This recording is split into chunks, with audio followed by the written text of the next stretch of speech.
अभी जो नीति आयोग और यूएनडीपी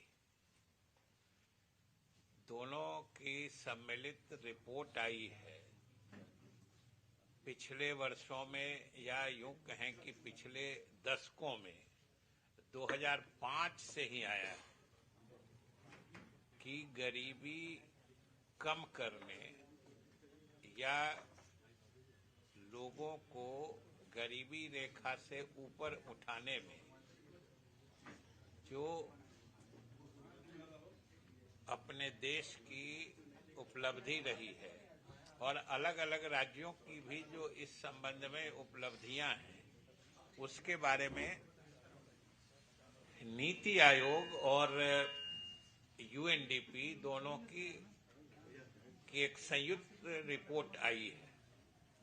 और मुझे आप लोगों को भी और आपके माध्यम से बिहार के लोगों को बताते हुए प्रसन्नता हो रही है कि जिन कुछ प्रदेशों ने अपने नागरिकों को गरीबी रेखा से ऊपर उठाने में सबसे उल्लेखनीय उपलब्धि हासिल की है, उसमें हमारा बिहार प्रदेश है। और नीतीश कुमार जी के नेतृत्व में खास तौर से 2005 से संयोग से देखिए कि नीति आयोग की रिपोर्ट जो देखिएगा और यूएनडीपी की रिपोर्ट, तो वो भी 2005-06 से ही उनका रिपोर्ट आया है। 2005-06 से लेके 22-23 तक का उसमें रिपोर्ट है। उसमें सबसे अधिक गरीबी उन्मूलन या गरीबी को घटाने की दिशा में सफल प्रयास बिहार सरकार का हुआ है। और आप सब जानते हैं कि 2005 से ही हमारे मुख्यमंत्री नीतीश कुमार जी का शासनकाल बिहार में आया था और तब से जो लगातार गरीबों की आर्थिक उन्नति के लिए, उनके तरक्की के लिए जो योजनाएं चलाई गई हैं, समाज के विभिन्न वर्गों के आर्थिक उत्थान के लिए, उसके नतीजे अब सतह पर आ गए हैं। और हम लोगों के लिए खुशी और गर्व की बात है कि आज इसकी पहचान या इस उपलब्धि का संज्ञान न सिर्फ पूरा देश ले रहा है, बल्कि अंतर्राष्ट्रीय स्तर पर हो रहा है। क्योंकि हमने जैसा कहा कि ये नीति आयोग की रिपोर्ट है जो यूएनडीपी के सहयोग से बनाई गई है। इसलिए सबसे बड़ी बात आज के दिन यही है कि पिछले समझिए 2005 से बात करें, यानी लगभग 18 वर्षों में गरीबी उन्मूलन की दिशा में बिहार अव्वल रहा है। ये सब हम बिहार वासियों के लिए गर्व की बात है। और इसके लिए सिर्फ और सिर्फ हमारे मुख्यमंत्री नीतीश कुमार जी की प्रगतिशील नीतियां जो रही हैं, इनके प्रभावी कार्यक्रम जो रहे हैं, वो मुख्य कारक है। उसी के कारण ये नतीजा सामने आ रहा है और आज इसकी प्रशंसा पूरे देश में हो रही है, बाहर भी लोग इसको मान रहे हैं। और यही बताता है कि आने वाले समय में नीतीश कुमार जी के नेतृत्व में बिहार का भविष्य कितना सुरक्षित, उज्जवल और चमकदार रहेगा, ये नीति आयोग और यूएनडीपी के रिपोर्ट से झलकता है। और सब लोग आज इसको देख रहे हैं। और शुरू से आप मान के चलिए कि हम लोगों के नेतृत्व की खासियत, जिसको यूएसपी कहते हैं, खासियत ही रही है सुशासन और न्याय के साथ विकास। और न्याय के साथ विकास का ही मुख्य जो कहिए लक्षण कि न्याय के साथ विकास हुआ कि नहीं हुआ, इसका मुख्य सूचक या इंडिकेटर जो होता है वो गरीबी घटने का ही होता है। गरीबी घटने के पैमाने से ही आपका विकास न्यायपूर्ण है कि नहीं, यानी समावेशी है कि नहीं, यानी आपके विकास के कार्यक्रमों में गरीबों की तरक्की उन्नति हो रही है कि नहीं हो रही है, ये झलकती है। और आज साफ तौर पर ये पूरा देश और दुनिया देख रही है। इसलिए हमारे बिहार वासी निश्चित रूप से गौरवान्वित हो रहे होंगे और आने वाले समय में भी मुख्यमंत्री के नेतृत्व को मजबूत रखेंगे। बिहार तरक्की और भी तेज गति से करता रहेगा। चलिए और बताइए। को लेकर देरी हो रही है क्या? जदयू नेता भी नाराजगी व्यक्त कर रहे हैं और कहीं ना कहीं नीतीश कुमार भी शायद इस बात से नाराज है।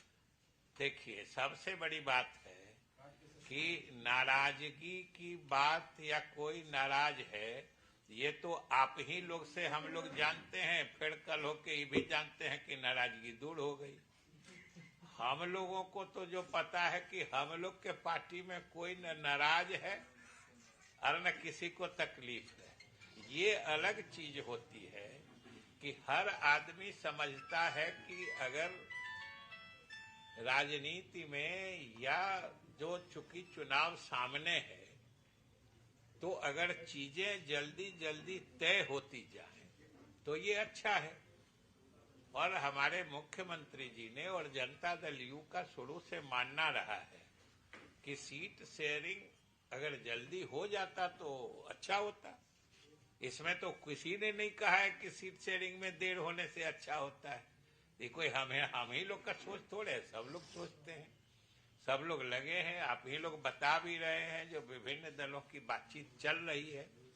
हम इतने ही बताना चाहते हैं कि हम लोगों के गठबंधन में कोई नाराज नहीं है। गठबंधन बिल्कुल पक्का है, मुकम्मल है। और आगे जो हमारे सामने चुनौतियां हैं चुनाव के रूप में, उसके मुकाबले के लिए हम लोगों की तैयारी चल रही है। एक आदमी बोलिए, एक आदमी बोलिए ना।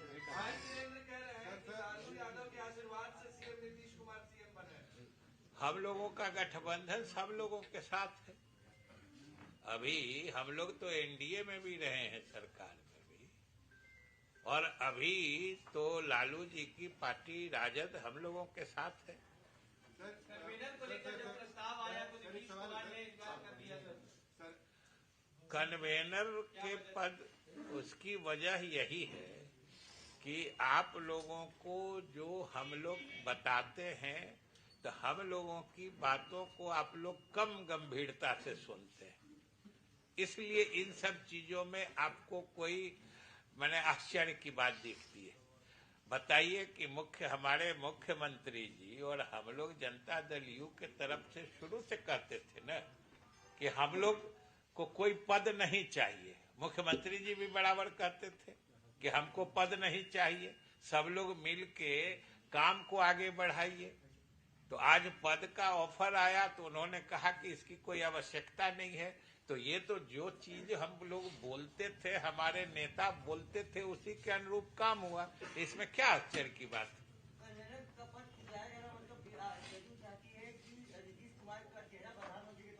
नहीं, मतलब ये तो आप निकाल रहे हैं ना, जदयू ने तो कभी नहीं कहा है। और जदयू जब कहती है कि हम लोग के नेता या जनता दल यू किसी पद की आकांक्षी नहीं है, तो ये इसमें सभी पद आते हैं।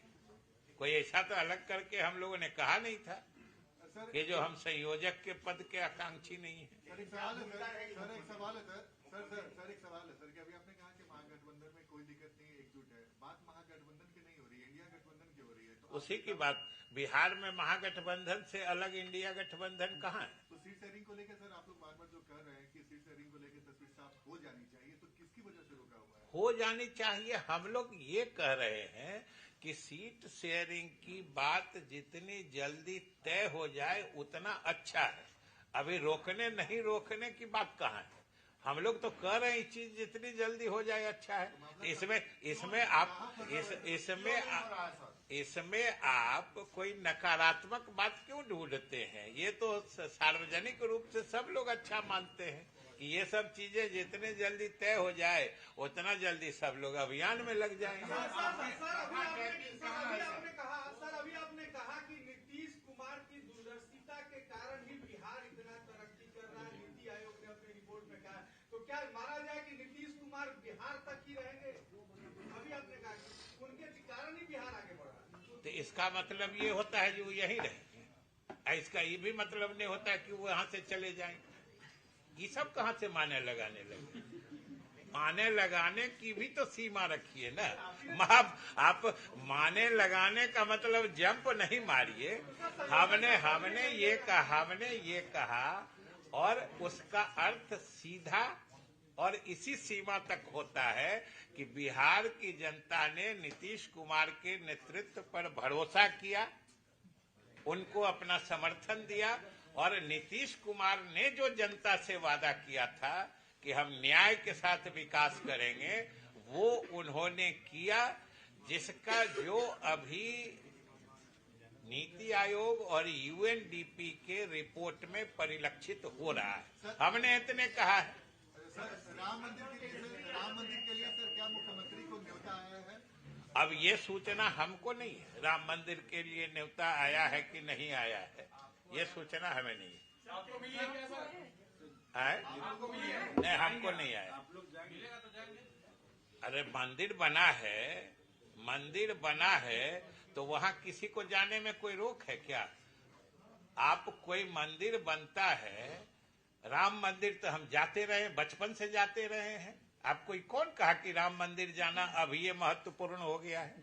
राम मंदिर तो हम बचपन से जाते रहे हैं, और राम मंदिर मेरे घर में, मेरे आवास में भी है। आप आइएगा, रामचंद्र भगवान से हम मिला देंगे। कांग्रेस ने, मंत्री जी, कांग्रेस ने ठुकराया है निमंत्रण को। कांग्रेस अब ये कांग्रेस बताएगी ना, कांग्रेस की बात जदयू से क्यों पूछते? सीट शेयरिंग, सर एक सवाल है, सीट शेयरिंग को लेकर जो बातें हो रही है, कांग्रेस को जिम्मेदार ठहराया जा रहा है। आपके भी कई नेता कह रहे हैं कि कांग्रेस को जितनी जल्दबाजी दिखानी चाहिए वो नहीं दिखा रही है, वो अपने कार्यक्रमों में उलझे हुए हैं, चाहे चुनाव हो या फिर यात्रा हो।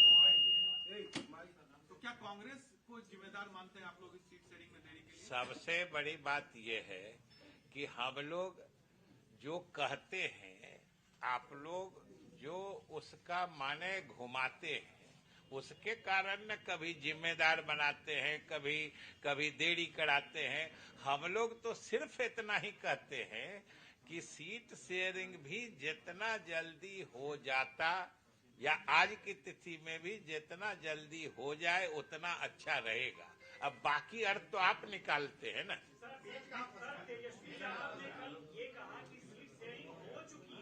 अच्छी बात है, आप अच्छी बात है, उन्होंने कहा है तो सही कहा होगा। अजय, हमको आप जानते हैं कि हमारे गठबंधन का जो स्वरूप है, राजद का पहले से कांग्रेस और तीनों वामपंथियों के साथ उनका समझौता था। वो लोग तीनों पहले से साथ लड़े थे और बाद में हम लोगों के साथ आए थे। तो स्वाभाविक रूप से कुछ बातें जो है प्रारंभिक स्थिति बने अवसर पर या प्रारंभिक रूप से उन लोगों की आपस में होगी, फिर हम लोगों से होगी। तो उन लोग के आपस में अगर वो कर रहे हैं तो सही कर रहे हैं। सर, राहुल गांधी की जो यात्रा है वो बिहार में भी इंटर करेगी, क्या जेडीयू इस यात्रा में शामिल